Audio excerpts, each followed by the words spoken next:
a desire to be the best in the world at something, and it just so happens that I love to throw people and choke them and armbar them, and so I wanted to be the best in the world at that. And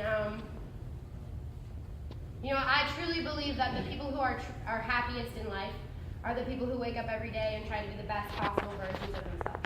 And that's the motto that I live by. So every day, whether I'm waking up to try to be the best judo player I can be, or maybe now I'm trying to be the best runner of a foundation I can be. Maybe I'm trying to be the best broadcaster I can be. Maybe I'm just trying to wash my dishes to the best of my ability.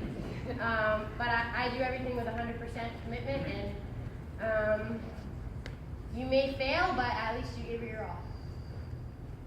Yes?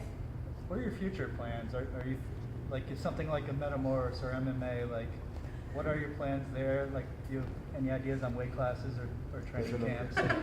You want to talk about weight? Yeah, so many of you may know, I don't know if you follow, but I have signed 2 contracts with the World Series of Fighting. The first contract is to be a broadcaster and a commentator for MMA. So I'll be getting that career on New Year's Eve at Madison Square Garden, live on NBC. So everybody tune in. We're going to be talking about judo, and judo. They're going to be doing random stuff and be like, oh my God, that's judo. They're going to do a double leg. That's Marote Gari. It's totally legal in judo.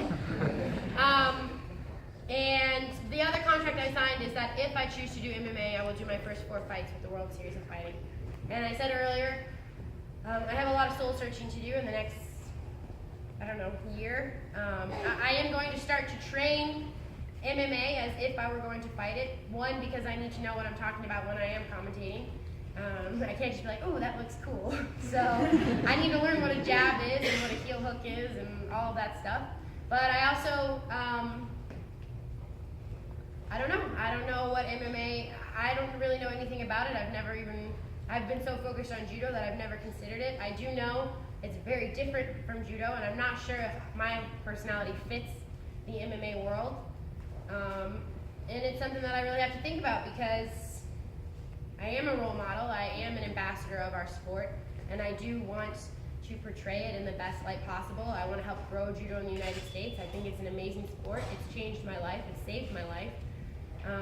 But I also think about the reach that MMA has, and I think about my old teammate Rhonda, and she is an icon now in sports, and dang it, if she can do it, I can too. I have a Rhonda complex.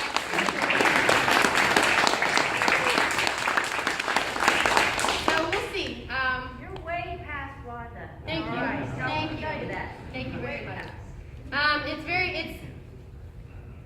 just being real honest here. I think I go back and forth on it, I would be choosing to continue to have an athletic career, and I don't know if that's something I want to do, because my body's beat up. I was literally doing this move tonight, and I was like, oh my God, I think I just dislocated my shoulder. So I don't know if I want to continue to have an athletic career, but on the other hand, I think, my goodness, if you had met me at 16 years old, and you had said, Kayla's going to be a 2-time Olympic champion, you wouldn't have believed that. But I took a risk, and I aimed really, really high, and it paid off. And I've never been one to take the easy road, and I've never been one to just sort of rest on my laurels, so I don't know. We'll see. Soul searching, I don't know. My foundation, yes, someone asked me about that. One thing that I'm definitely going to be doing in the future is I have started a foundation, the Fearless Foundation. Many of you may know that I was sexually abused by my first coach. And shortly before the London Olympics, I started sharing my story all over the media, and I started talking about it, mainly because I realized that people don't know, there's no face to sexual abuse. I remember I got in a fight with my best friend, and this was right around when the Jerry Sandusky scandal was breaking.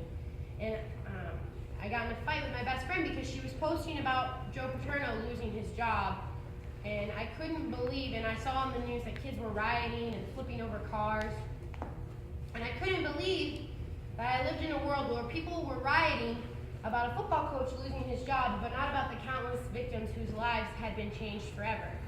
And I realized that they weren't rioting about it because they didn't understand. There was no face to it. These victims were faceless.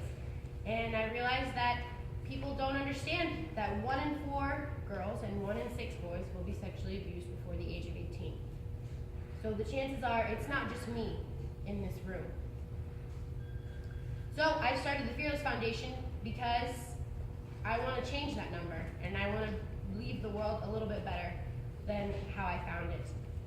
So I'm doing that through a bunch of different ways. The first way is education. I'm writing a book with a psychologist from McLean Hospital in Boston, and our goal is for the book to be in the 7th grade health class curriculum. You know, there's all this material on stranger danger and saying no to drugs and bullying, but there's nothing that talks about what you should do if someone close to you tries to take advantage of you. So I want to educate our children, I want to educate our parents, I want to educate our caretakers, our teachers, our doctors, people who hang out with our kids, our coaches, and I want to help bring that number down from 1 in 4 and 1 in 6. No more Kayla Harrison.